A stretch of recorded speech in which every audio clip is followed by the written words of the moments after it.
అరే నిన్న సగం కొట్టించినావు ఆయనతో సగం కొట్టుపో ఆ గుంటక. ఆ పయ్యేది నడతలేదే.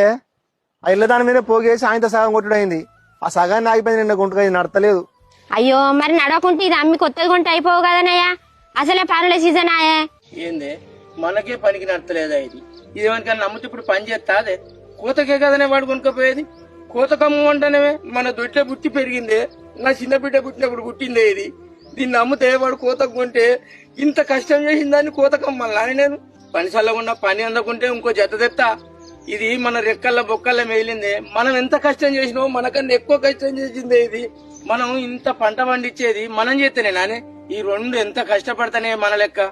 ఇవి కూడా మనతో పాటు సమానంగా ఉంటే ఏమున్నదే ఉంటే దొడ్డే సందరంత గడ్డి బకెట్ నీళ్లు పెడితే అదే మంచిగుంటది.